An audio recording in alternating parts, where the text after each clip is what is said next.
Hello, let's talk about the second chapter of Aristotle's Art of Rhetoric, which is an exposition of the topics outlined in the first chapter, namely the way to use what Aristotle called the frame of mind of the audience to make your case. And that means making your case beyond having a logical, cogent, and sound argument about the past or the future, or indeed the present. It means changing the colouring of the mind through the emotions of the audience to increase the persuasive power of your argument. Emotions are feelings that colour judgment in Aristotle's terms, and the first emotion, perhaps significantly or insignificantly, that he considers is the emotion of anger. Like pleasure, Aristotle defined anger as an impulse accompanied by pain that drives one to revenge, a conspicuous revenge for a conspicuous slight, without justification in the minds of the person angered. And that slight can be towards the person themselves, or someone they care about, or some subject they care about, or concept they care about, or dead individual they care about. Anger is directed towards individuals because you cannot get revenge against a group. You can only get revenge at the individuals within a group or an individual. And you cannot take revenge against a dead person, as far as we know. And anger lives alongside pleasure. The pain felt of having wrong done to you lives alongside the pleasure generated by the image of taking revenge on another. The quote here being from Homer: "Sweeter it is by far than the honeycomb, dripping with sweetness, and spreads through the hearts of men," and that is revenge and anger. So what is it that causes anger? We know it's a slight, but what is a slight exactly? Aristotle defined a slight 3 ways. Those 3 ways are contempt, spite, and insolence. Contempt is the kind of slighting towards one we consider to be unimportant or irrelevant. When you feel contempt for someone, you show to them that they're inferior to you. Spite is when we act to prevent another person getting their way, not necessarily for us getting our way, or for our gain, or for our pleasure, but rather for them to not have something that will pleasure them, or be of gain to them. And insolence is when we hurt somebody or slight them simply because we can. Doing and saying things that bring shame to the victim, not in order to benefit ourselves, but simply because we can do so without fear of retaliation.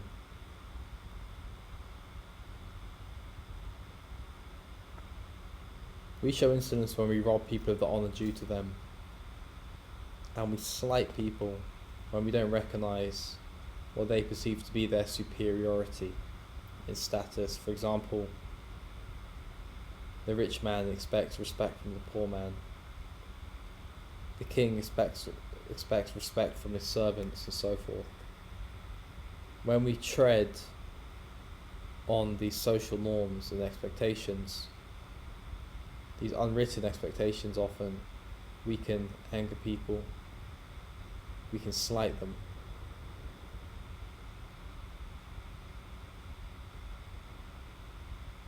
Indeed, in the pantheon, Zeus and Yahweh, of course, are known to show anger when they're slighted and to seek revenge.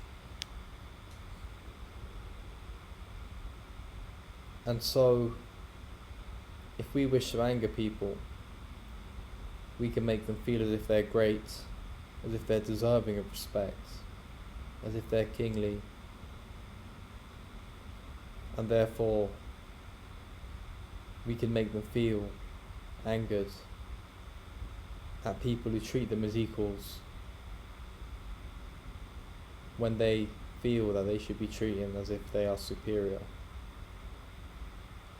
This is how we generate pride in people, to seed their anger when that pride is met with humility from the rest of the world.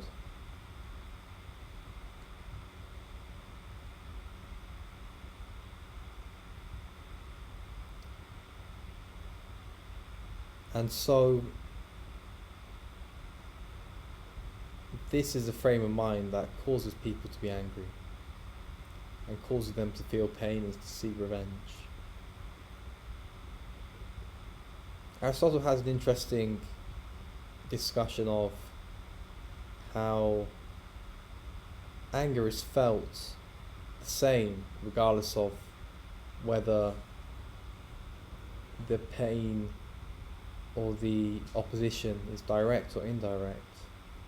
So whether someone prevents someone directly from drinking when they're thirsty, or indirectly when they work against him to prevent him being able to drink and eat, the anger feels the same, the vexation is the same.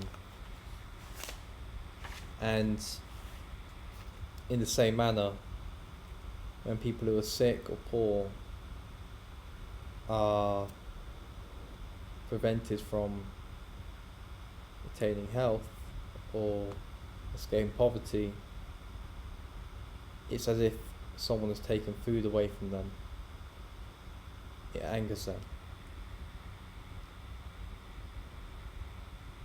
Anger can also be caused by expectations. From those who have high expectations, we are easily angered when they don't meet those expectations, and that applies to friends. It applies to also things like the weather, the economy, so forth.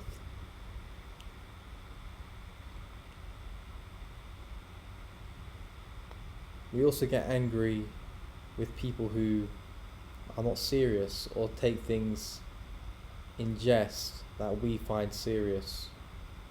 Those who laugh and mock and jeer us, and those who inflict injuries insolently. And we also get angry at those who speak ill of us, especially in the presence of people we admire or want us to admire them, or our friends, or our loved ones, or our rivals.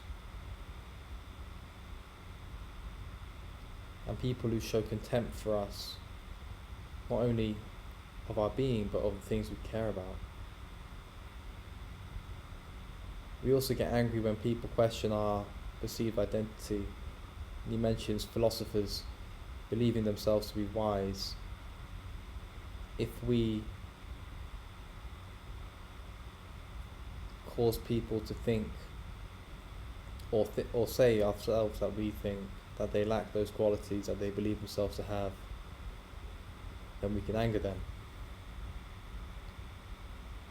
We also feel particularly angry if men of no account slight us, and if people we show kindness don't return it, and if people don't perceive our needs who we expect to do so, such as our friends or family, or if people show schadenfreude towards us if they rejoice at our misfortune. or they're silent in our misfortune, or if they bring bad news without any sadness of doing so, or the people who love to speak to us about our misfortune, those people anger us. And so those are the things that can rouse anger in people.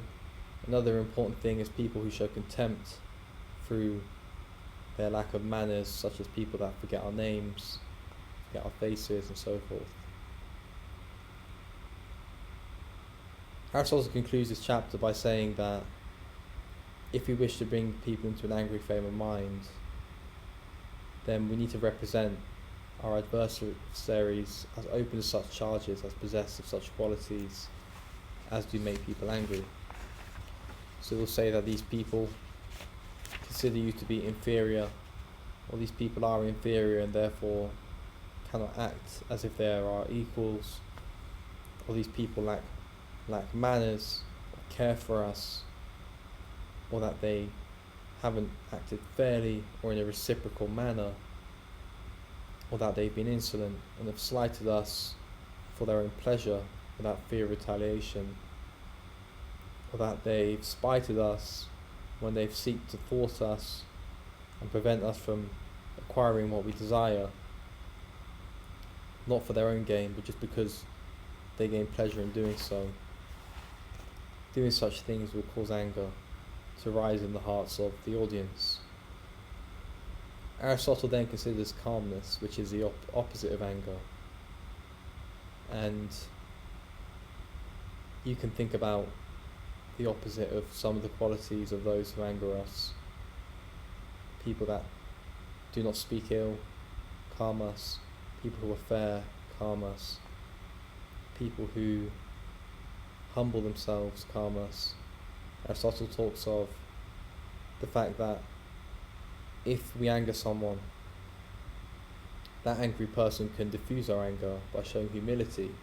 And he says that even the dogs won't bite someone who's sat down, with of course the act of seating, lowering oneself as a kind of humility, or metaphor for humility. Another way to diffuse anger is to say that we did the act, but we did not have the intention, and we thought we were acting justly, or we were acting in the name of a higher spirit, a higher entity, because we cannot get angry, according to Aristotle, with people who are above us or people we respect. So we don't get angry at our parents for reprimanding us, or for judges or police for reprimanding us if we respect the law and their status and the institution they operate in. We simply see it as part of the game. Time also alleviates anger for obvious reasons, and scapegoats alleviate anger, interestingly. Aristotle said that the person's anger will be lessened as they serve justice, regardless of whether the justice is served on the particular victim, the particular perpetrator, or cause of their anger. For example, they will take out their anger on other people, and therefore when it comes to judging the perpetrator, they will have less cause for vengeance or wrath. His advice was to always be the last in line for retribution.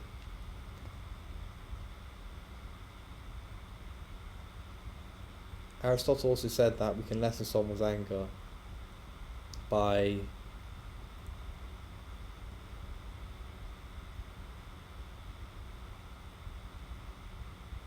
making them feel that they are in the wrong and they're therefore suffering justly. So anger is not excited by what is just. Suffering without justification causes anger. Where there's a justification, the anger is pacified. And this is why Aristotle encourages one to inflict a preliminary punishment in words. I suppose by this he means an explanation for the justness and the rationality of the punishment before the actual punishment.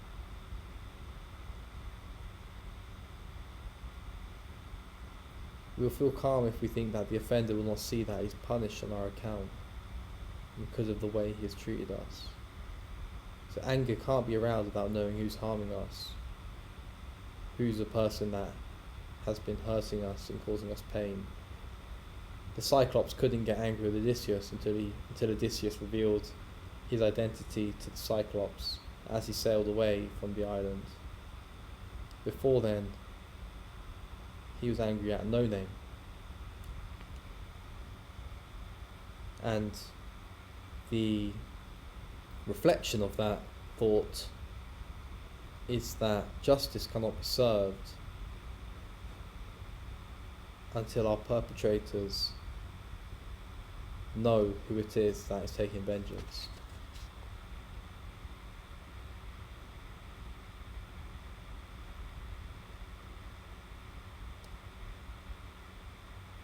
We also cease to be angry with people once they're dead.